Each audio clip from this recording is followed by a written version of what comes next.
हम एक बार फिर से कोविड को लेकर चर्चा कर रहे हैं। आपको क्या लगता है कि ये जो 3 साल बाद अचानक से कोविड का जिन्न जिसको कहें बाहर आया है, ये कितना खतरनाक हो सकता है? और ये पहले जो सवाल उठाए गए थे उस समय, तब जबकि इस वैक्सीन जो है वो बड़े पैमाने पर लोगों को लगाई जा रही थी। उस समय ये जो सवाल उठे थे, आज फिर से ये सवाल खड़े होने लगे हैं।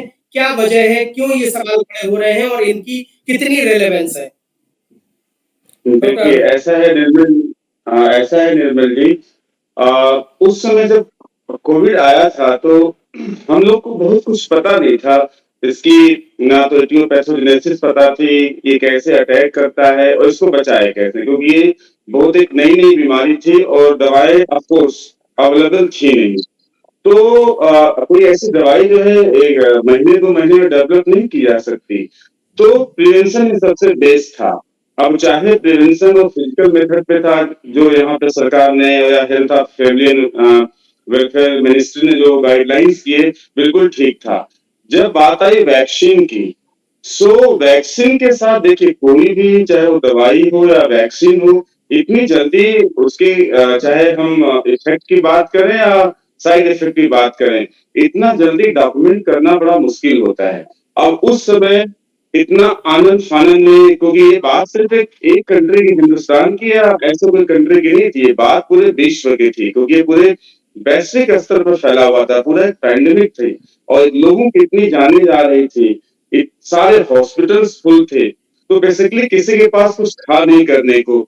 उसी बीच में एक बात निकल के आई कि वैक्सीन से शायद इसकी रोकथाम हो सके क्योंकि इलाज तो था नहीं, रोकथाम ही था बस।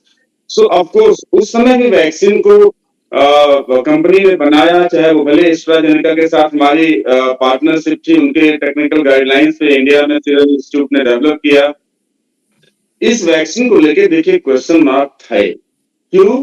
क्योंकि इस वैक्सीन के बाद हार्ट अटैक के हुए बहुत से केसेस, ब्रेन हेमरेज के हुए बहुत से केसेस, रीनल फेल्योर के आए। अब सवाल ये था कि कैसे हम ये बोलें कि इसी की वजह से हुआ था। लेकिन जो क्योंकि ऑटोप्सी किसी की होती नहीं थी, जो भी थी वो नॉलेज एक बुकिश थी कि क्या किया जाए बट इतना ऑब्जर्वेशन ज़रूर था कि एकाएक सडन स्पॉट कैसे हो रहा है केसेस में।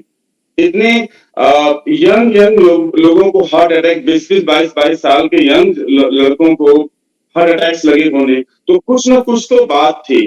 तो देखिए ये बात तो इवन जो डेवलपर थे, वो भी चीज़ों को नहीं ठीक से बता रहे थे, ना तो इसको हम अपने लेवल पे चीज़ों को कुछ पता था।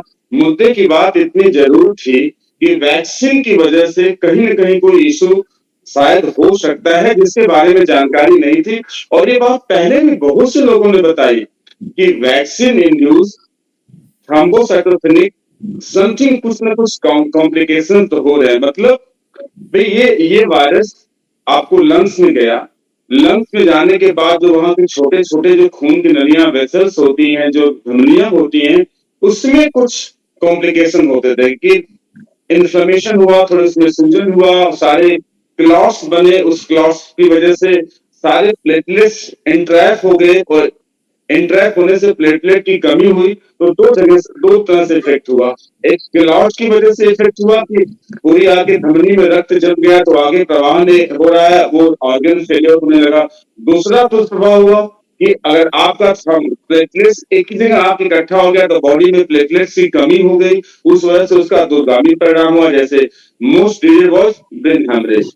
तो ये बात पहले से आशंका थी और हो भी रहे थे, लेकिन इसको कोई मानने को तैयार नहीं था क्योंकि हमारे पास इंडिया में किसी की ऑटोप्सी वैक्सीन इंड्यूस अगर सच भी बोले कि ये देश वैक्सीन इंड्यूस हो सकता है, तो कभी हमारे यहाँ ऑटोप्सी नहीं हुई।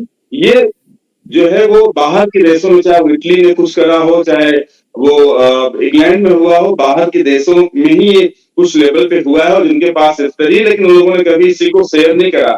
ये बार-बार कोविशील्ड के साथ जो लाइव अटेन्यूएटेड वैक्सीन थी, ये बार-बार कही तो जा रही थी कि कुछ परसेंट में ये जो है क्लॉट जमने की जो बात है वो शुरू से हो रही है, लेकिन इस पे कभी चर्चा नहीं हुई।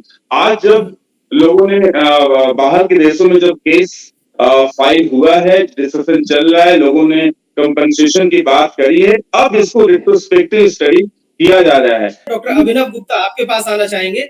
जिस तरह से डॉक्टर अरुण ने जो बात कही है, अगर हम जी। इसकी गंभीरता को देखें और चूंकि जो अभी ये मामला सामने आया है थ्रोम्बोसिस थ्रोम्बोसाइटोपिया सिंड्रोम टीटीएस की जो बात हो रही है, ये न्यूरो से भी जुड़ा हुआ है और दो तरह के इसमें जब क्लॉट बनते हैं तो ब्रेन हेमरेज का एक खतरा होता है या हार्ट कार्डियक अरेस्ट। अगर हम न्यूरो के लिहाज से देखें यानी तंत्रिका तंत्र के फेलियर होने की बात, अगर इस टीटीएस के जड़ में कहीं वैक्सीन है, इसकी कितनी स्टडी अब तक हुई है और किस तरह के केसेस अभी हमारे देश में खास तौर से जिस तरह के वीडियोस हम आए दिन देखते हैं कि डांस करते हुए एक लड़की अचानक से गिर जाती है या सड़क पर चलते हुए एक बच्चा या एक लड़का जो है जिम में एक्सरसाइज करते हुए बेहोश हो जाता है और उसकी डेथ हो जाती है। तो न्यूरो से जुड़ा हुआ ये कितना बड़ा मामला है और वैक्सीन से कितना इसका संबंध हो सकता है या दूसरे क्या क्या कारण हो सकते हैं न्यूरो से जुड़े हुए? जी, बिल्कुल।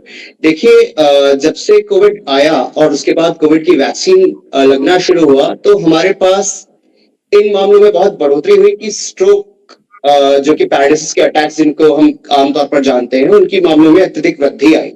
हालांकि जैसा कि डॉक्टर अरुण अभी बता रहे थे कि हमारे पास प्रॉपर स्टडी नहीं हो पाई उस समय।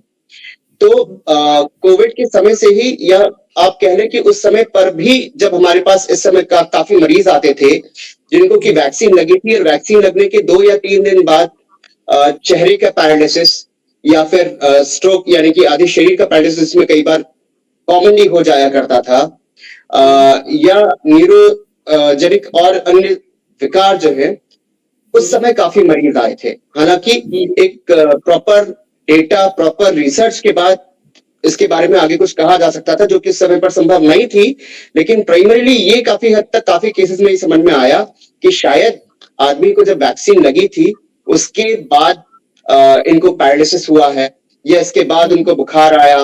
कई मामलों में ये भी इफेक्ट आए थे कि बुखार आया या हार्ट अटैक पड़ा है। कई मामलों में बाद में पाया गया कि दिमाग की जो छोटी खून की नसें जाती है इनमें ब्लॉकेज की वजह से ये दिक्कत आई। तो इसका कहीं ना कहीं से एक शुरुआत से ही एसोसिएशन समझ में आ रहा था, लेकिन जैसे हम कहते हैं ना अंग्रेजी में नेसेसरी डेविल, कि कोई चीज आपकी जान बचाने के लिए इतनी जरूरी है कि कुछ सैकड़ों हजारों लाखों लोगों में अगर कोई छोटे मोटे विकार या दिक्कत आती है तो शायद हम उसे सहन करना पड़े। शायद कुछ इसी तरह की चीजों के साथ चीजें आगे बढ़ती गई कि वैक्सीन ने लोगों की बहुत जान तो बचाई, लेकिन शायद कुछ एक लोगों को पैरालिसिस या दूसरी तरह की दिक्कतें या कई बार पैरालिसिस की वजह से, अटैक्स की वजह से, शायद टीटीपी की वजह से भी अपने जीवन को गंवाना पड़ा। अगर ये वीडियो आपको पसंद आया है तो इसे लाइक जरूर करें। अगर चैनल अभी तक सब्सक्राइब नहीं किया है तो कर लें और नोटिफिकेशन पाने के लिए बेल आइकन भी दबा दें।